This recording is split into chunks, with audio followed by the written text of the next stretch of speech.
Hello everyone, welcome to a online solution. मैं हूं अशफाक। कैसे आप लोग? तो आइए यहाँ पे हम लोग वीडियो नंबर 9 पढ़ने वाले हैं और इसमें हम लोग 5 मोस्ट इंपोर्टेंट सब्जेक्टिव क्वेश्चन पढ़ेंगे। ठीक है, तो वीडियो को शुरू से लेकर आखिर तक देखें और पांचों सवाल अगर आपसे बन जाता है तो समझ लो आप बेहतर आपकी तैयारी चल रही है। ठीक है, और जो भी सवाल आ रहा है हो सकता है बहुत से ऐसे सवाल है कि चैप्टर तो वही है ना, सवाल अलग अलग मिलेगा आपको। तो सबसे पहले सवाल यहाँ पे आपको पता है ये सवाल कैसे बनाएंगे। एक वृत्त के चतुर्थांश का क्षेत्रफल ज्ञात करना। ठीक है, चतुर्थांश समझ रहे हैं ना, वृत्त का चौथा भाग जो निकलता है उसका क्षेत्रफल निकालना है यदि उसकी परिधि 44 सेंटीमीटर दिया हुआ है। ठीक है, तो कैसे निकालेंगे? बड़ा इजी से यहाँ पे सवाल ये है ना, बड़ा इजी सा है। चलिए, तो ये सब सवाल आपसे बन जाना चाहिए। ठीक है, चतुर्थांश का क्षेत्रफल निकालना है यदि परिधि कितना दिया हो, 44 सेंटीमीटर। तो चतुर्थांश का क्षेत्रफल पहले आपको पता होना चाहिए कि वृत्त के चतुर्थांश का क्षेत्रफल होता है 1/4 पाई आर स्क्वायर। ठीक है, तो इनमें सभी मटेरियल यहाँ पे मौजूद है, देख लेंगे पहले। पाई तो वैल्यू जानते हैं, आर नहीं दिया हुआ है, तो आर नहीं दिया हुआ तो उसके बदले एक चीज़ दिया हुआ है, परिधि। अब परिधि से ही हम जो है आर ज्ञात करेंगे। ठीक है, तो लिखते हैं हाँ, दिया हुआ यहाँ पे क्या है,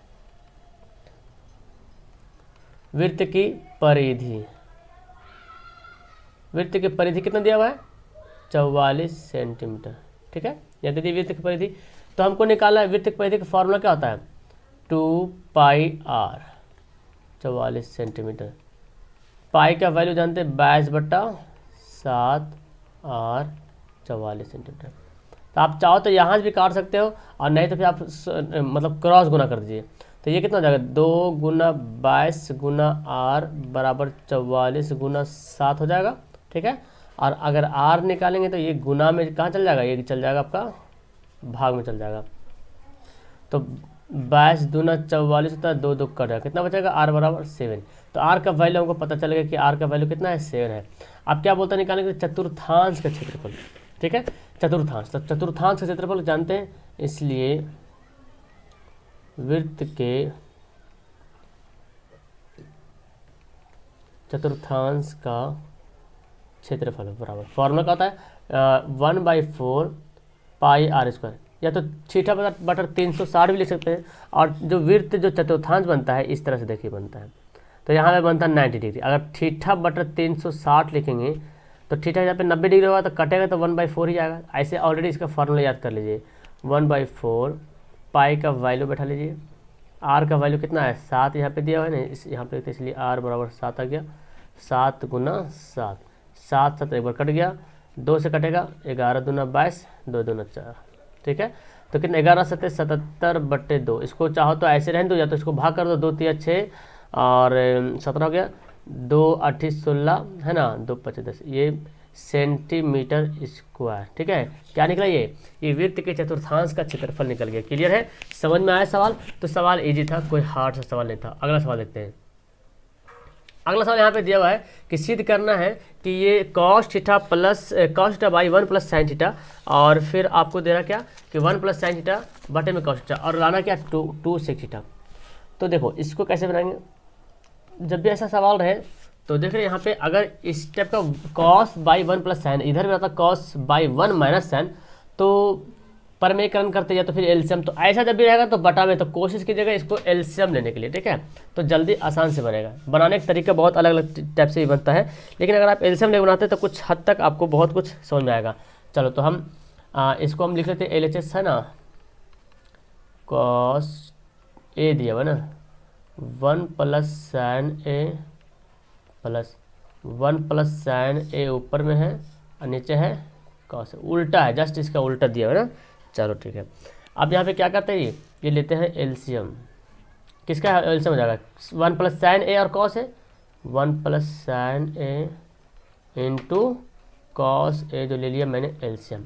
तो 1 प्लस साइन ए को 1 प्लस साइन ए से मतलब इससे डिवाइड करें तो 1 प्लस साइन ए 1 प्लस साइन ए कट गया, बचेगा क्या, कॉस। कॉस यहाँ पे है तो कॉस मिलकर क्या हो गया, कॉस स्क्वायर ए है ना, स्क्वायर बन जाएगा। फिर यहाँ पे देखिए कॉस ए कॉस इससे कट जाएगा, तो 1 प्लस साइन नीचे भी है ना, जब इसको एलसीएम बनाएंगे तो ये दोनों तो कट जाएगा, तो बचेगा ये, इसको गुना करेगा तो 1 प्लस साइन ए का होल स्क्वायर, चूँकि डबल बराबर तो होल स्क्वायर यहाँ पे लिख सकते हैं। फिर यहाँ पे देखिए क्या है, कॉस स्क्वायर ए।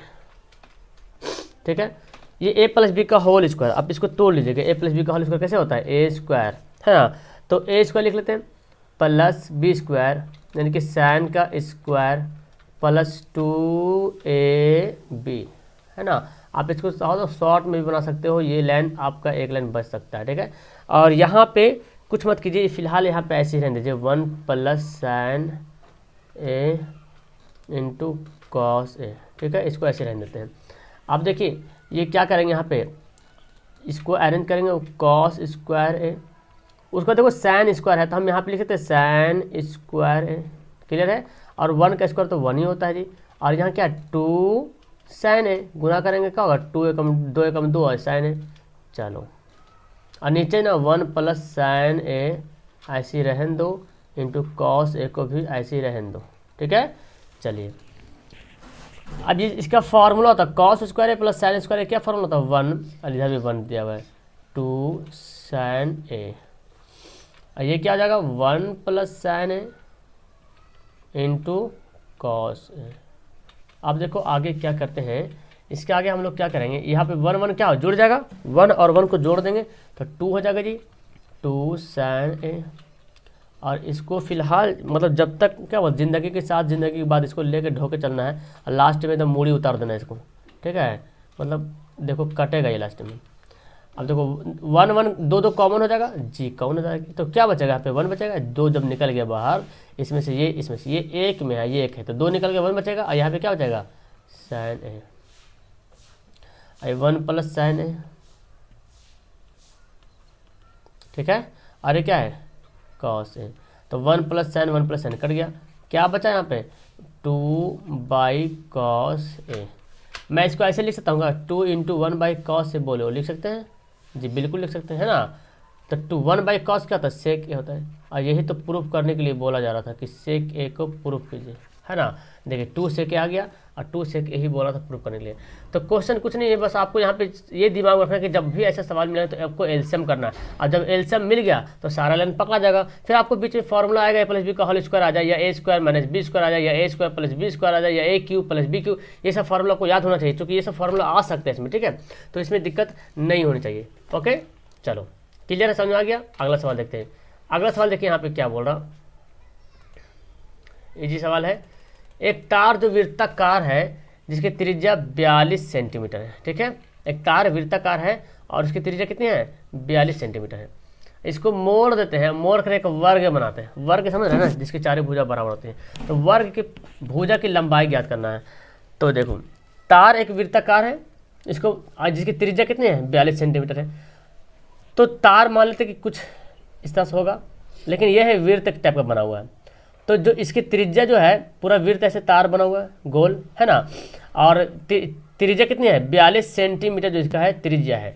तो तार की अगर लंबाई निकालें तो क्या जितना लंबा तार, अगर तार को काट देंगे यहाँ से तो इस तरह लंबा अरेंज हो जाएगा, है ना। और इसी तार को क्या किया, इसको मोड़ कर एक वर्ग बना दिया, ठीक है। तो खोलिएगा वृत्त पहले हटाएंगे तभी ना वर्ग बनेगा, ठीक है। तो वर्ग बनेगा तो जितना लंबा तार रहेगा उतने ही लंबा, उतने के साइज के हिसाब से वर्ग बनेगा, है ना। छोटा सा रहेगा वृत्त तो छोटा सा वर्ग बनेगा, बड़ा सा रहेगा वृत्त तो बड़ा सा वर्ग बनेगा। पता चला कि जो लंबाई है उसी लंबाई यहाँ पे ये जो चारों तरफ ये जो क्या हो रहा बढ़ रहा, मतलब ये पता चला कि ये इस तार की जो परिधि है, इस तार की जो परिधि है वो इस त्रिभुज का परिधि है ना। इस वृत्त की जो परिमिति है इस त्रिभुज का जो परिमाप है, परिमाप परिमिति दोनों बराबर है। तो पता चला कि दोनों को परिमाप क्या है बराबर है, और दोनों को परिमाप जब बराबर कर देंगे तो हमारा निकल जाएगा त्रिभुज का। चलो यहाँ पे क्या दिया हुआ है, तार की त्रिज्या 42 सेंटीमीटर, ठीक है। तो प्रश्न से यहाँ पे आपको पता चल रहा है कि तार की परिमाप या परिधि बराबर, तार की परिमाप बराबर वर्ग की परिमाप। कैसे हुआ ये, कैसे पॉसिबल हुआ, क्योंकि मैं अभी तुरंत बताया हूँ, ठीक है।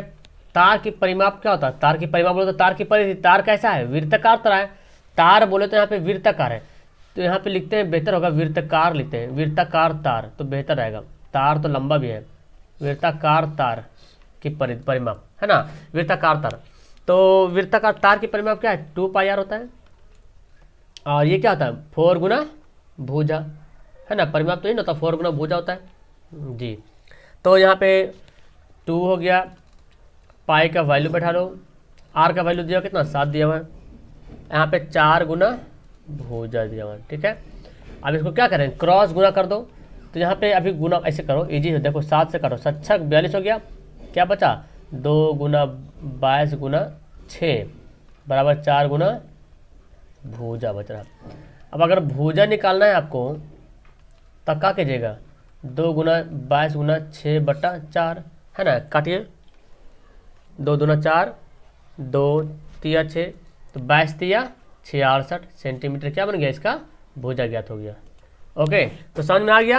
यानी कि ये जो भुजा निकला, किसकी भुजा निकला, ये वर्ग की भुजा निकला, ठीक है। वर्ग की भुजा बोल रहा था कितना होगा, तो 46 सेंटीमीटर जो हो जाएगा वो वर्ग की भुजा हो जाएगा। ओके, तो नेक्स्ट सवाल देखते हैं। नेक्स्ट क्वेश्चन देखिए, यहाँ पे है नियामक ज्यामिति से कि सिद्ध कीजिए कि बिंदु जो दिया हुआ पी क्यू आर एक समकोण त्रिभुज बनाते हैं। तो समकोण त्रिभुज के बनाने के लिए आपको पता है कि भुजा जो है त्रिकोई पाइथागोरस प्रमेय के हिसाब से फॉलो करेगा तभी समकोण त्रिभुज बनेगा। मैं मान लेता हूँ कि यूं ही एक त्रिभुज का भुजा है, ठीक है, इस तरह से मान लेता हूँ। अब समकोण बनेगा नहीं बनेगा वो देखने वाली बात है ना। फिलहाल मैं ये ऐसे ही त्रिभुज बना लेता हूँ। अब समकोण त्रिभुज है कि नहीं, ठीक है, ये देखना हमको। तो किसी A B C P Q R है ना, तो पी क्यू आर ही लिखो, पी क्यू आर लिखो। यहाँ पे दिया 3 2 -2 -3, अरे 2 3 दिया, ठीक है। तो पाइथागोरस प्रमेय से कैसे सिद्ध होता है कि ये समकोण है कि नहीं, क्योंकि जो बड़ी भुजा, जो 3 भुजा जो ज्ञात हो जाएगी, तो उनमें से जो बड़ी भुजा होगी वो दोनों भुजा के वर्ग के स्क्वायर के अंडर रूट के बराबर होगा, तभी हो पाएगा, है ना। या तो बड़ी भुजा का स्क्वायर होगा और जो 2 भुजा बचेंगे उन दोनों का वर्ग के स्क्वायर के बराबर होता है, तो समझ लेंगे समकोण त्रिभुज है, ठीक है। तो पहले निकालते हैं, यहाँ पे पी दिया हुआ है 3 2 दिया हुआ है, ठीक है, और क्यू दिया हुआ है -2 -3, और पी क्यू आर दिया हुआ 2 और 3, ठीक है। इसलिए पहले हम पी क्यू निकालते हैं, पी क्यू दूरी। तो किसी एक को घटा दो, इसमें से इसमें घटाते, फॉर्मूला जानते हैं ना, x1 - x2 का स्क्वायर, y1 - y2 का स्क्वायर, ठीक है। तो x1 कितना है हमारा, देखो किसी इधर से घटाओ चाहे इधर से घटाओ कोई फर्क नहीं पड़ेगा, 3 में से घटा दीजिए, 3 में से घटाते -2, तो माइनस यहाँ पे माइनस, तो माइनस माइनस +2 का स्क्वायर, ठीक है।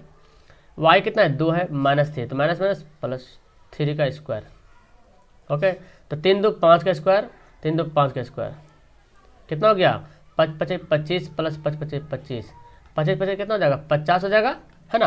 अब 50 को जब आप तोड़ोगे तो 5√2 में टूटेगा, क्योंकि देखो 50 को तोड़िएगा 5 गुना 5 गुना 2, है ना, 5 5 25 25 दूना 50, तो रूट जो जोड़ा मिलता है रूट के अंदर वो बाहर निकल जाता है। ये हमारा निकल गया पी क्यू। अब क्यू आर निकालते हैं,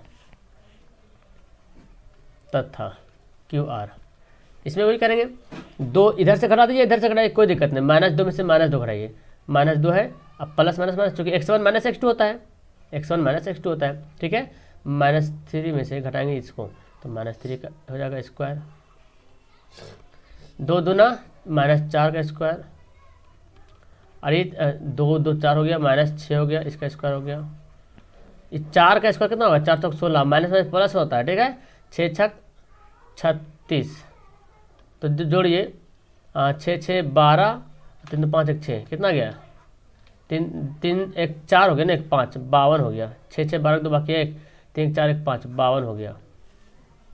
ओके, तो अब इसको क्या करते हैं, इसको अभी अगर तोड़ेंगे तो ऐसे टूटेगा, 13 चौक 52 और 4 का निकलेगा 2√13, ठीक है। अभी मैं जो त्रिभुज जो बनाया हूँ ना, बस यूं ही बनाने के लिए ऐसा बना दिया हूँ, ठीक है। अभी एक्चुअली पता नहीं कि ये त्रिभुज समकोण है कि नहीं है, अभी कंफर्म नहीं है, क्योंकि हमको क्या करना है, सिद्ध करना है इसको। तो चाहो तो आप इसको बना भी सकते हो, नहीं भी, ठीक है, चाहो ना तो इसको आप समकोण त्रिभुज बना भी सकते हैं अपने हिसाब से, और नहीं बनाएंगे तो फिर कोई दिक्कत नहीं, फिर लास्ट टाइम बना लीजिएगा इसको, है ना।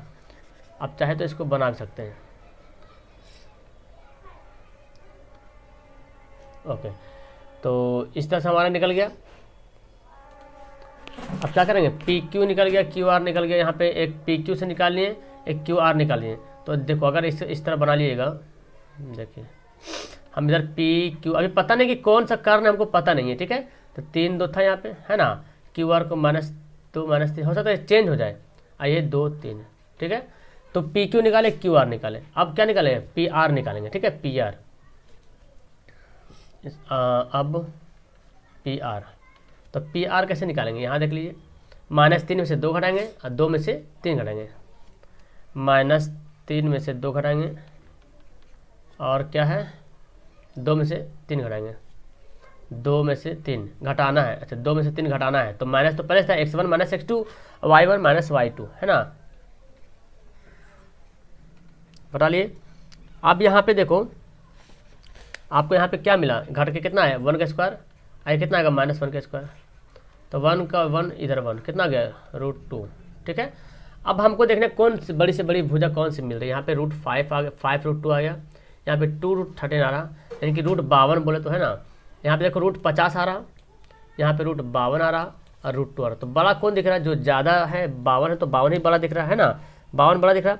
तो अब यहाँ पे हमको देखना पड़ेगा कि यह समकोण है कि नहीं। ठीक है, तो लिखेंगे यहाँ किस कौन बड़ा, अब यहाँ से आप अनुमान लगे बड़ा कौन है, तो बड़ा कौन है यहाँ पे देख रहे हैं, बड़ा आपको QR दिख रहा है ना, QR बड़ा दिख रहा है ना, तो आप लिखेंगे QR का स्क्वायर बराबर PQ लिख सकते हैं ना, PQ का स्क्वायर प्लस PR का स्क्वायर।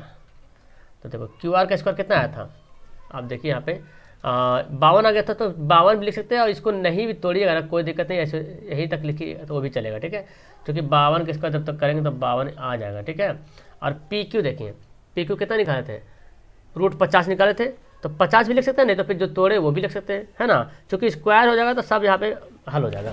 ठीक है, चलो तो 50 का स्क्वायर भी लिख दीजिएगा तो कोई दिक्कत नहीं है, ये स्क्वायर हो गया, √52 था ने 52 का स्क्वायर में लिख दिया हूँ। और ये कितना आया QR देखो 2 आया √2, तो आप तोड़ के भी लिखिएगा तो उतना ही आएगा, नहीं तोड़ेगा तो भी आएगा। 52 के स्क्वायर से ओवर रूट खत्म, स्क्वायर से रूट खत्म, स्क्वायर से रूट खत्म, तो 52 बचा यहाँ पे, आई 50 बचा और प्लस 2 बचा, तो 52 इधर भी और 52 इधर भी हो गया, तो दोनों बराबर हो गया। तो लिखेंगे इसलिए त्रिभुज PQR है ना एक समकोण त्रिभुज है। ठीक है, तो अभी इस त्रिभुज को हम अब जैसे नया सवाल देते तो आप कैसे यहाँ पे पॉइंट सेट करोगे, है ना, कुछ पता नहीं है, तो आप जब निकाल लोगे ना रफ बना लेना पहले एग्जाम में, इसको फिगर को रफ में बना लेना, और जब बन जाए तो फिर यहाँ से इसको सही से जो बड़ा भुजा, जैसे बड़ा भुजा कौन आया QR बड़ा आया, तो QR को यहाँ पे लिखना, तो PQR ऐसे कर लेंगे तो QR ऑलरेडी बड़ा हो जाएगा फिर, है ना, तो फिर हमको ये फिगर भी सही दिख जाएगा। क्लियर है। अगला सवाल देखो, अगला सवाल ये देखिए, आपको बोल रहा बहुलक निकालने के लिए। ठीक है, तो ये सवाल में एक बार बताया भी था कि बहुलक कैसे निकालना आपको। चलिए तो आइए बहुलक निकालते हैं, बहुत इजी से सवाल है यहाँ पे बहुलक निकालने का। यहाँ पे पहले क्या करना आपको, सबसे पहले आप चाहो तो इसको ऐसे रहने दो, या तो फिर इसको वर्ग में एक अलग से बना सकते हो बॉक्स, इस तरह से मैंने बॉक्स बना दिया। ठीक है, और यहाँ पे हम लिख दिए हैं वर्ग अंतराल और यहाँ पे बारंबारता। ठीक है, तो वर्ग अंतराल में जैसे लिख देते हैं 80 से 85 है, 85 से 90 है, 90 से 95 है, 95 से 100 है, 100 से 105 है, 105 से 110 है, 110 से 115 है, ये दिया हुआ था। ठीक है, इधर भी दिया हुआ बारंबारता कितना है, 80 से 85 33 पीस है, यहाँ 27 है, यहाँ 85 है, यहाँ 155 है, यहाँ 110 है, यहाँ 45 है, यहाँ 15 है। इतना निकालना है। इतना निकालने के बाद आपको देखना है सबसे ज़्यादा बारंबारता किसका आ रहा, सर्वाधिक बारंबारता वाला, सर्वाधिक बारंबारता कौन है, यहाँ पे लिखेंगे चूंकि यहाँ सर्वाधिक बारंबारता किसका है, 115 का वर्ग अंतराल। वर्ग अंतराल कितना है, सर्वाधिक बारंबारता ये है, इसका वर्ग अंतराल कितना है, 95 से 100 है, 95 से 100 है।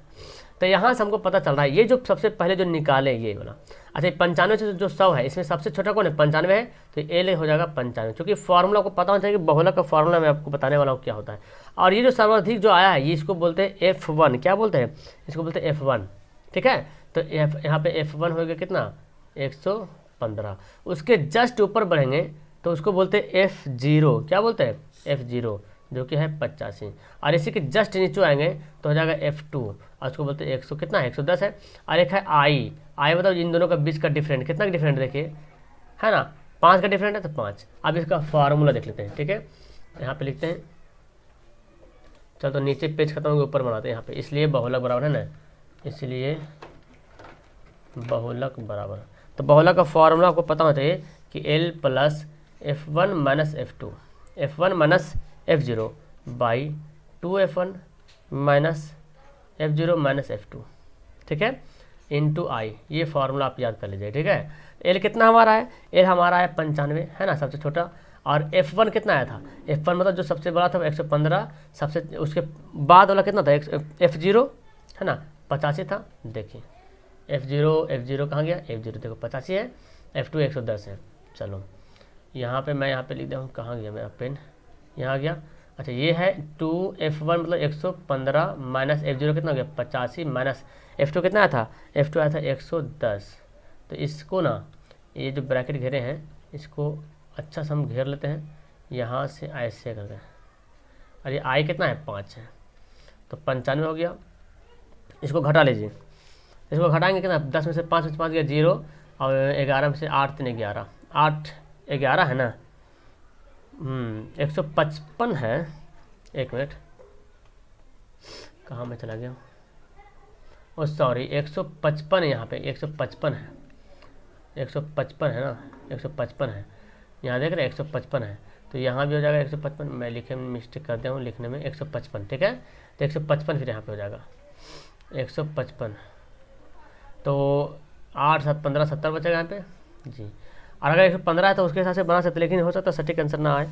2 इंटू 155 है ना, तो गुना कर देना, 155 को गुना करेंगे 310 हो जाएगा, माइनस इसको गुना कर, इसको जोड़ देंगे, दोनों घटाएं तो 95 लेते हैं, ये गुना 5, ठीक है।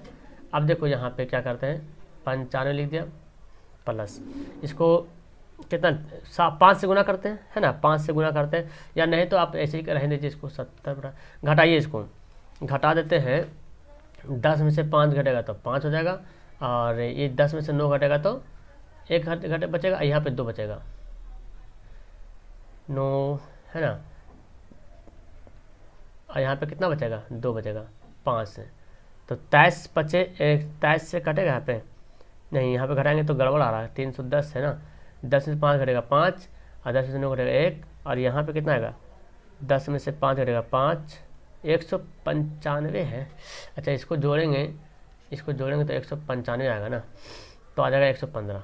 ये देख रहे हैं ना, ये दोनों को जोड़ेंगे 195 आएगा, तो इसको घटा देंगे तो अब 115 हो जाएगा, 23 बचे 115, तो 95 प्लस 70/23, तो 95 प्लस इसको भाग कर दीजिएगा तो आ जाएगा पॉइंट में 3.04 आ जाएगा, इसको जोड़ दीजिएगा तो 98.04 आ जाएगा। ये आपको क्या हो जाएगा, आंसर हो जाएगा। क्लियर है। तो ये आपका रहा सब्जेक्टिव क्वेश्चन आज का। नेक्स्ट टाइम फिर से मैं आपको अच्छा सब्जेक्टिव क्वेश्चन जो थोड़ा सा हार्ड लगे है ना, मेरे ख्याल से तो सब ईजी था। कैसा लगा आपको, ईजी था सवाल है ना। मिलता हूँ आपको नेक्स्ट वीडियो में, ओके बाय।